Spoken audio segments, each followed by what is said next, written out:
Buena gente, ¿cómo están? Acá les habla Eloy. Ahora vamos a continuar con probablemente uno de los temas más importantes que tenemos de esta primer parte de Análisis 2, que es todo lo relacionado a la diferenciabilidad.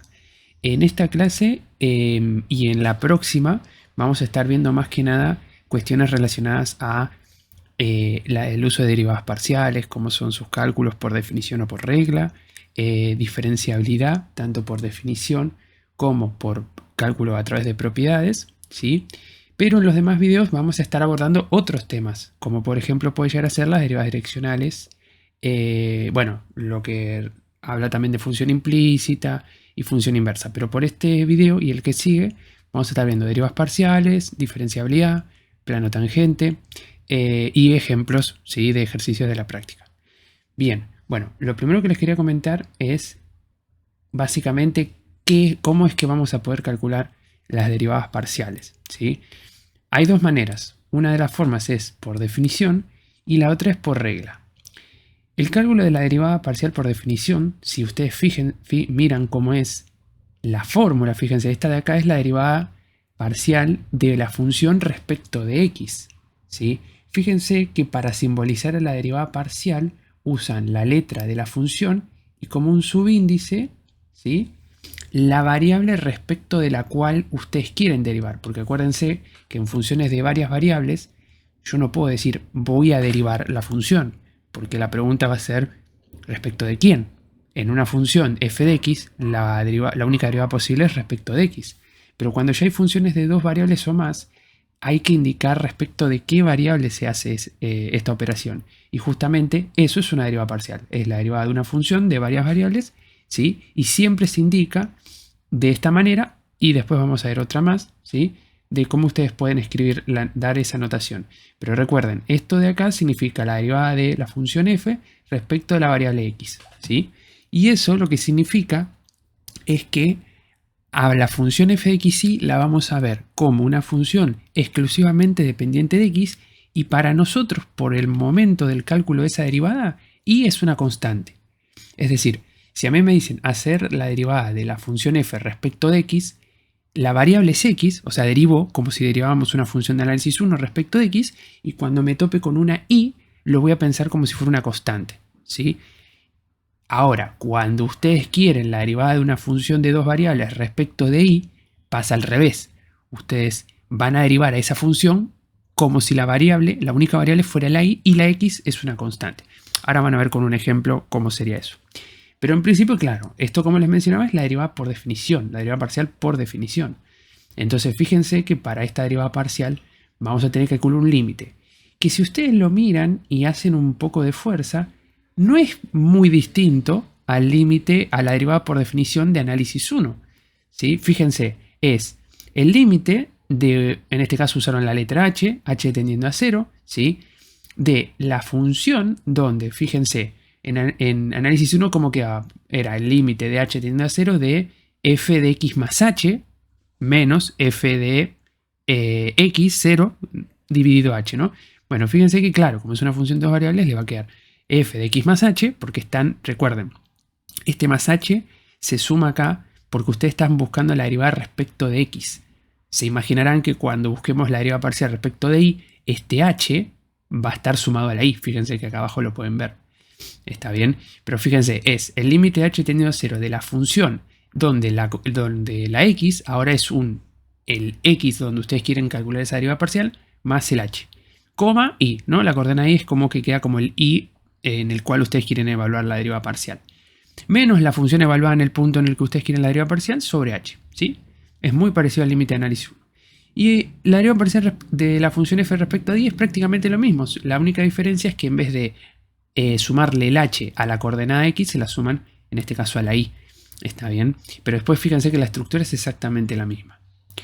Bien, ahora, claramente el análisis, digamos, la aplicación de la derivada parcial por definición, como les digo acá, se debe recurrir solo cuando no se pueda hacer uso de propiedades, ¿sí?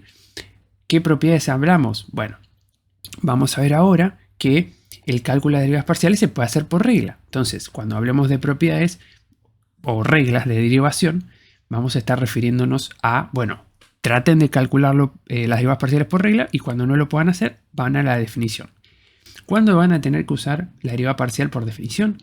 Bueno, típicamente en funciones a trozos, justo obviamente donde puede llegar a ser, en el punto en el que ustedes están en la frontera. Por ejemplo, si alguien viniera acá y me dijera, a ver, calculame la derivada parcial de f respecto de x en 0, 0. Entonces, fíjense que yo en el 0, 0 es donde estoy en el punto borde, digamos. Estoy en un punto en el que no puedo decir, agarro al x cuadrado más 7y lo derivo respecto de x y lo evalúo en 0. Porque ustedes pueden agarrar, claramente, pueden agarrar esta función. Fíjense que esto es un polinomio, ¿sí? Los polinomios, ¿sí? Sus derivadas parciales las vamos a poder calcular por regla. Las funciones racionales cuyo denominador no se anule también, ¿sí? Entonces yo podría tranquilamente agarrar este, derivarlo y evaluarlo en 0. Pero, ojo, la función que me están pidiendo la derivada parcial no es x cuadrado más 7y, es f de xy, que es una función a trozos. Entonces, si a mí me piden la derivada parcial de f respecto de x en el 0, 0, justamente cuando x e y son distintos de 0, 0, yo ahí sí podría derivar por regla x cuadrado más 7y y evaluarlo en 0, 0 posteriormente. Pero si me lo piden en el 0, 0, tengo que averiguar esa derivada, porque acá la función me dice que da 0, ¿sí? Entonces, ¿cómo hacen eso? Bueno, ahí es cuando recurren efectivamente al cálculo de la derivada parcial por definición. Fíjense que en este caso nos quedaría f de 0 más h, 0, ¿no? Fíjense que donde quiero las derivas parciales en el 0, 0, menos f de 0, 0, y todo esto va a estar dividido, ¿sí? Va a estar dividido el h, ¿sí?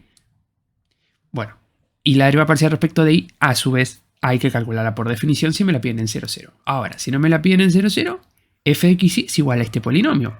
Y por lo que les mencioné anteriormente, lo podrían derivar por regla, ¿sí? Y justamente después evaluarla en donde ustedes necesiten, siempre que x e y no sea 0, 0. Pero bueno, respecto a esto último, la pregunta sería, bueno, ¿y cómo es eso de derivar por regla? Bueno, la derivación por regla, fíjense, las derivas parciales por regla, básicamente se refiere a lo que les mencioné un poco al principio. Es decir, ver a una función como, si yo quiero la derivada parcial de f respecto de x, veo a f de xy como una función exclusivamente de x, ¿sí? Y a la y la tomo como una constante. Fíjense, la derivada parcial con respecto a x es justamente la derivada ordinaria, o sea, la derivada que ustedes hacían en análisis 1, nada del otro mundo, de la función g de una sola variable que se obtiene al mantener fija a y. O sea, si a mí me piden encontrar, como les decía, la derivada parcial de f respecto, por ejemplo, ahora vamos a ver este ejemplo, ¿no? La derivada parcial de f respecto de x, entonces yo miro a esta función como si fuera una f de x, donde la y para mí es una constante. O sea, si en algún momento tengo que derivar a y respecto de x, esa derivada va a ser 0. ¿Está bien? Y estas son las reglas para determinar las derivadas parciales. Fíjense, para determinar la derivada de f respecto de x, conservar a y constante y derivar a f de xy con respecto a x. Es decir, si quiero la derivada parcial respecto a x, ahí lo pienso como una constante, ¿sí? Y lo dejo. Y lo mismo si quiero la derivada parcial respecto a y, solo que dejo constante a x, ¿sí? Entonces fíjense este ejemplo. Tenemos f de xy es igual a x cuadrado por seno de y más 7x. Claro, uno dice, bueno, pero acá esto no es un polinomio ni tampoco es una función racional, cuyo denominador no se anula. Digamos, habíamos hablado que en principio yo podía derivar por regla ese tipo de funciones. Más adelante vamos a extender este concepto, ¿sí? Por ahora síganme con la idea, ¿sí? Esta función se va a poder derivar, vamos a poder calcular las derivas parciales por regla, ¿sí? Y ahora más adelante vamos a justificar por qué podemos hacerlo esto para funciones que no sean necesariamente polinomios o funciones racionales cuyo denominador no se anula. Entonces, fíjense que derivamos esto respecto a x. Entonces, ¿se acuerdan que yo les mencioné que hay dos maneras de poder escribir a la derivada parcial? La pueden escribir así o la pueden escribir así. Fíjense que esta notación es parecida a la que ustedes hacían de análisis 1, pero la letra que se usa acá, antes era una D, ¿sí? Ahora es otra letra, un poquito más rara, está bien, pero la idea es que las dos simbolizan lo mismo. ¿Cuál eligen? La que ustedes prefieran, pero sí tienen que recordar que conocer que las dos existen, a eso voy, ¿sí? O sea, no es como que yo solo conocí a una, no, tienen que conocer las dos, ¿sí? Y más adelante vamos a ver otra notación para derivas parciales un poco más general. Pero en principio estas dos. Yo por lo menos prefiero esta porque es más corta. Entonces, fíjense que la idea sería, agarro esta función y miro solo a x como variable y a y como constante. Entonces, si tengo que derivar esto, como si fuera una función de análisis 1, esta es la derivada de una suma, ¿sí? Entonces, lo que uno haría es decir, bueno, aplico la propiedad de la suma, la regla de la suma para la derivación. Entonces acá me va a quedar la derivada de este más la derivada de este. Pero claro, la derivada de esto es como si fuera x cuadrado por una constante, porque el seno de y, acuérdense, si quiero hacer la derivada parcial respecto de x, el seno de y es una constante, ¿sí? Entonces, esto sería como derivar x cuadrado por una constante. Entonces, la derivada de eso sería 2x por el seno de y. O sea, el seno de y lo copio como si fuera la constante, ¿sí? Más la derivada de 7x, que es 7. Ahora, cuando hacen la derivada de f respecto de y, pasa al revés. Ahora la que es variable es la y la x es constante. Entonces, la idea original, la idea de base, perdón, es la misma, ¿no? O sea, tengo que derivar x cuadrado por seno de y más la derivada de 7x. Pero la diferencia ahora es que las derivadas son digamos, de diferentes variables. Fíjense que acá, esta derivada que tenemos acá, está bien. Ahora el x cuadrado es la constante y el seno de y es la variable, ¿sí? Entonces, esta derivada va a ser x cuadrado, queda como estaba, por la derivada del seno de y respecto de y, que sería el coseno de y. Más la derivada de 7x, pero 7x es una constante si tomamos ahí como variable. Entonces la derivada de esto sería 0. Vieron que acá no puse nada. Bien. Ahora, eso es una derivada parcial. O sea, es la derivada parcial de una función respecto de una variable. ¿Cómo sería si ustedes tienen que hallar más derivadas? O sea, si tienen que derivar varias veces a una función. Bueno, fíjense que esos se llaman derivadas de orden superior. Es decir, cuando, por ejemplo, queremos la derivada dos veces respecto de x. Esa notación, fíjense que se hace así. F de xx, ¿no? Fíjense que acá da una notación nueva que es f de 1, 1. Esta notación, cuando nosotros querramos generalizar las funciones, ¿sí?, a varias variables, más de 3, entonces van a ver que se van a usar índices para representar respecto de qué variable derivo. Por ejemplo, f de 1, 1 es como me estuviera diciendo que la primera variable es la x, ¿sí? Entonces esta es la derivada dos veces respecto a la primera variable, que sería x, ¿sí? Y fíjense que con la otra notación, esto es como que uno dice, ah, bueno, quiero la derivada de f respecto de x derivada de vuelta respecto de x. Es decir, queda esto, esta derivada doble de f respecto de x dos veces, ¿sí? Fíjense que las notaciones que más se van a topar al principio van a ser esta y esta. Pero es importante entender que las dos son válidas y las dos se pueden usar, ¿sí? Más adelante vamos a ver esta de f11. Después, esta, fíjense que es distinta a la de arriba. Porque esta no es la derivada de x dos veces, la derivada de y dos veces, sino que esta es la derivada primero de x y después respecto de y. Fíjense que la notación es esta y es muy importante que el orden lo tengan bien claro. Si uno pone f de x y, se refiere a que va a agarrar a la derivada parcial respecto de x y la va a derivar de vuelta pero respecto de y, ¿sí? Fíjense que esa notación por ahí, esta vez, en este formato es más clara que por ahí f de x y.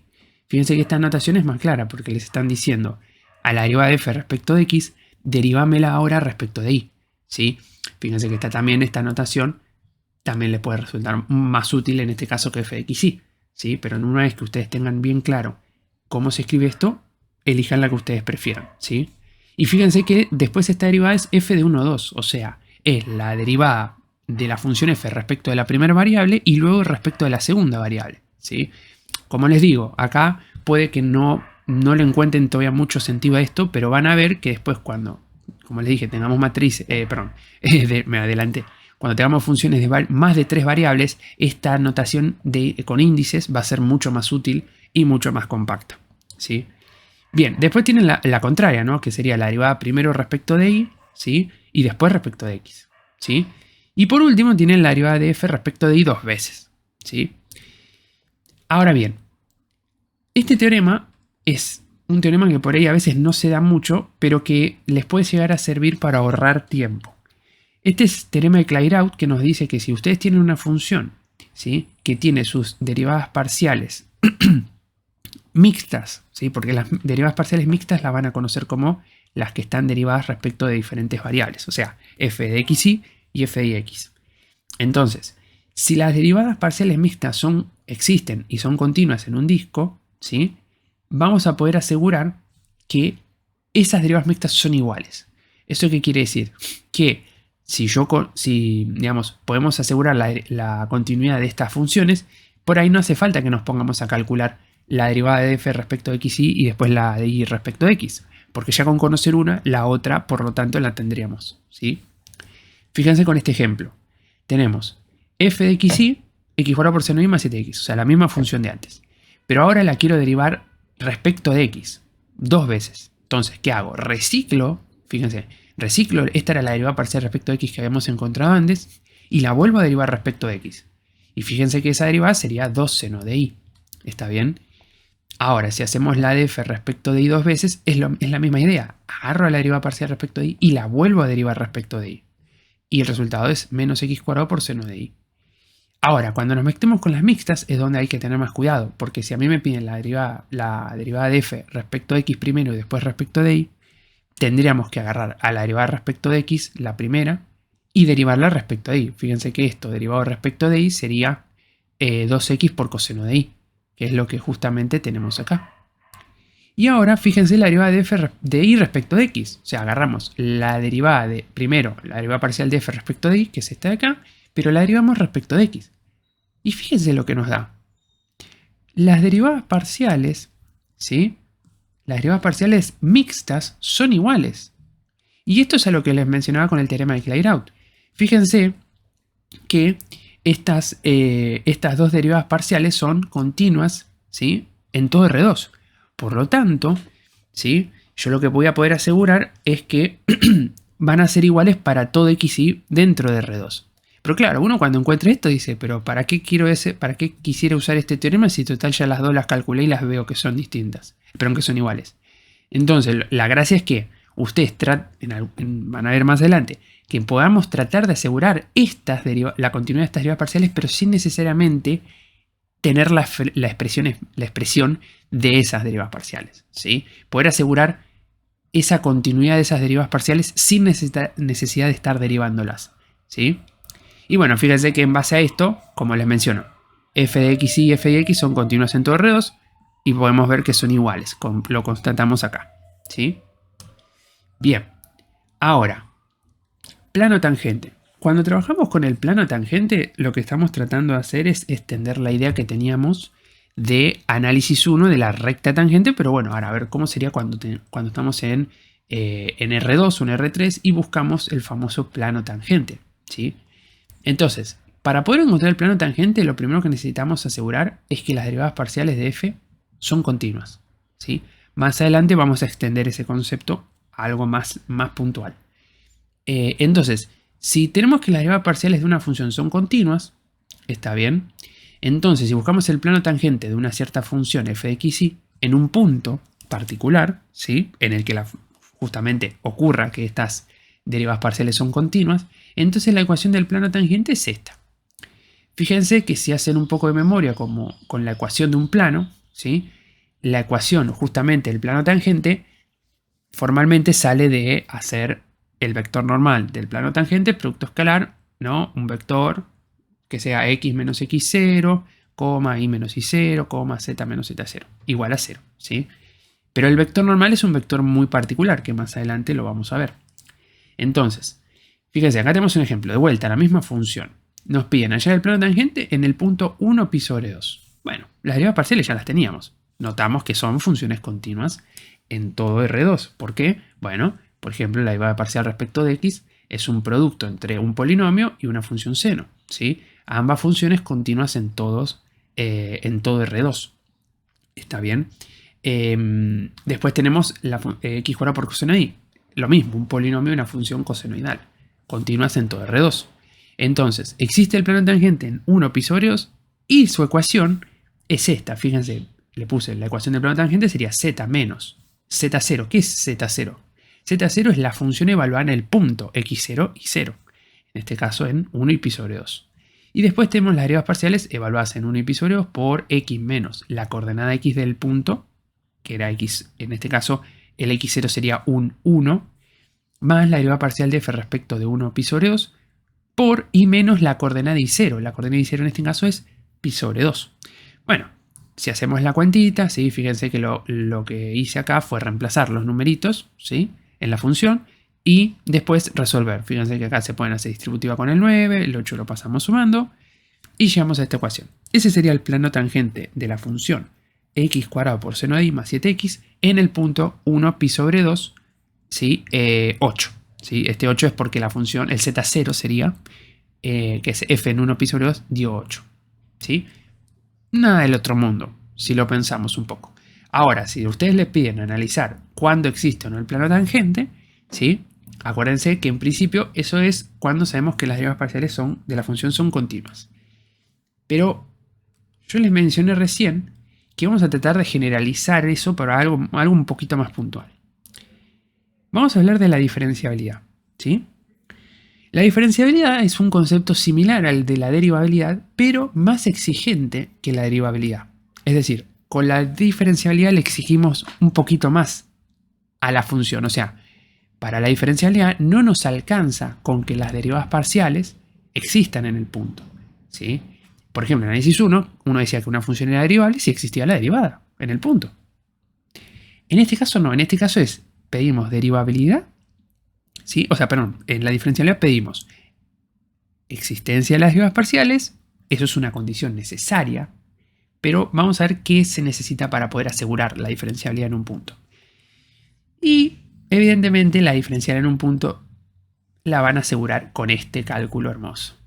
Esto es lo que suele muchas veces dar dolores de cabeza cuando uno se enfrenta a este tema, que es el cálculo del límite, ¿sí? De la diferenciabilidad. O sea, el cálculo de la diferenciabilidad por definición a través de un límite, que es a través de un límite. Pero si ustedes logran visualizar esto, se les va a hacer un poco más sencillo. Fíjense, es el límite de x e y tendiendo al punto en el que ustedes quieren analizar la diferenciabilidad de la función menos, y fíjense esto de acá. Uy, se me chanfleó ahí la línea. Fíjense esto de acá. Miren esto bien acá, mírenlo bien, y miren lo que hablamos del plano tangente recién. No digamos, uno dice, se parece mucho a eso, pero acá le faltaría el famoso f de x0 y 0. Bueno, el f de x0 y 0 en realidad es porque está acá. ¿Se acuerdan? Esto era el f de x0 y 0. Lo que pasa es que lo pasaron para el otro lado. Es decir, lo sacaron de acá y lo pasaron para allá. Entonces quedó z igual a f de x0 y 0 más la deriva parcial, etcétera, etcétera. ¿Sí? Entonces, fíjense que lo que nos están escribiendo acá es es z igual a lo que la ecuación, digamos, lo que sería como la ecuación del plano tangente. O sea, esto de acá viene del plano tangente. Obviamente, esta no es la ecuación del plano tangente, porque esto tendría que decir z igual a esto, ¿sí? Pero esto, fíjense que algo muy, muy útil de recordar es que esto justamente viene de la ecuación del plano tangente. ¿Está bien? Y esto va dividido en la raíz cuadrada de x menos la coordenada x0 más y menos la coordenada y 0 al cuadrado, ¿sí? Fíjense que esto es muy similar a lo que usábamos cuando teníamos el límite por definición, ¿no? Esto que era menor a delta, ¿sí? Entonces, lo importante que casi me olvido es que esto siempre, para que la función sea diferencial en x0 y 0, este límite siempre les tiene que dar 0. Si les da cualquier cosa que no sea 0, esa función no es diferenciable en el punto x0 y 0, ¿sí?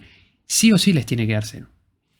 Ahora, como este cálculo puede ser evidentemente complejo, porque imagínense que este es un límite largo de realizar, pero no solo eso, sino que además esto de acá es un límite que si llega a existir, lo tienen que probar por definición o sándwich. Por lo tanto, si esta expresión es turbia ya de por sí, imagínense aplicar la definición o sándwich. Puede que sea difícil. Pero lo bueno de esto es que no siempre hay que recurrir a eso. No siempre hay que recurrir a analizar la diferenciabilidad por definición. Se pueden aplicar las propiedades de diferenciabilidad. ¿Cuáles son las propiedades de diferenciabilidad? Las que ustedes más o menos ya saben de análisis 1. Las propiedades de diferenciabilidad son muy similares a las propiedades de derivabilidad, ¿sí?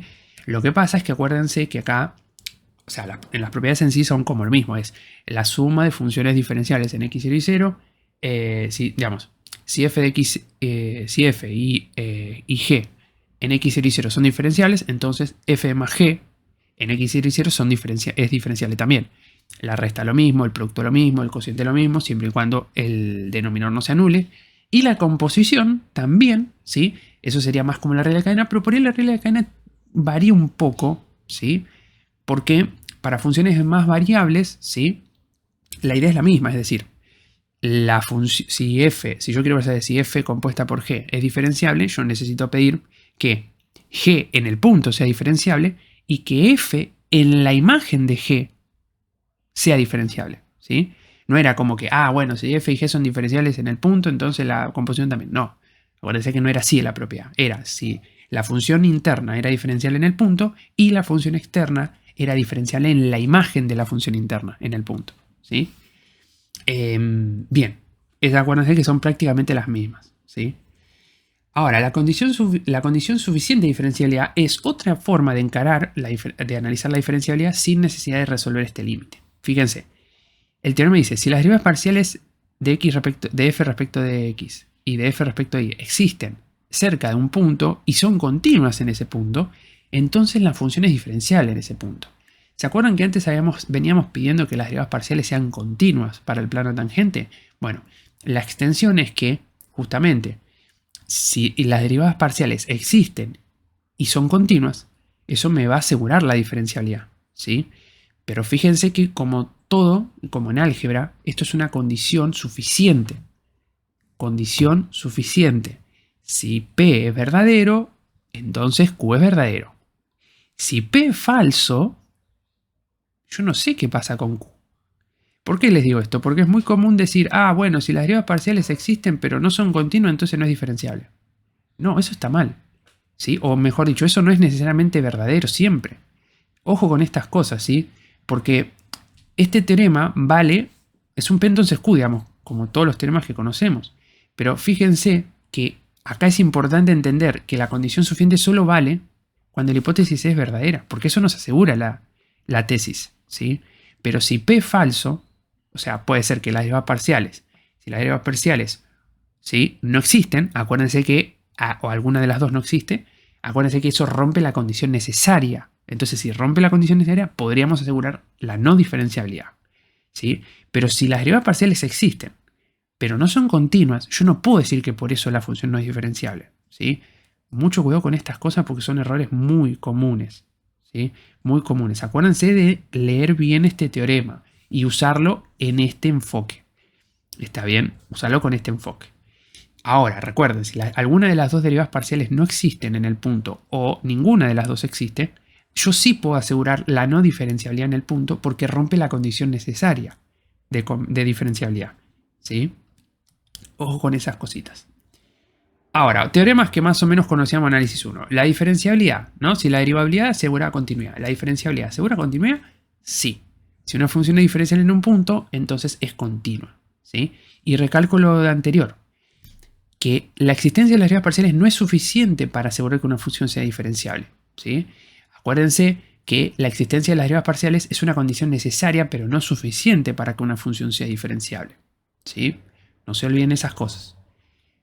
Ahora, ¿qué pasa si, por ejemplo, nosotros sabemos este teorema? Si la función es diferenciable, entonces es continua. Pero este corolario puede ser más útil. ¿Qué es el contrarrecíproco de esto?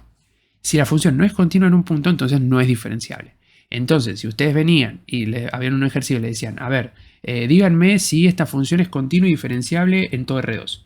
Y por X motivo, ustedes haciendo su análisis llegaban al punto de decir, sí, la función era continua en todo R2 menos el 0, 0. Listo, entonces si ustedes dicen eso, me pueden decir, entonces puedo asegurar, está bien que en el 0, 0 la función no es diferenciable, porque no fue continua en el 0, 0.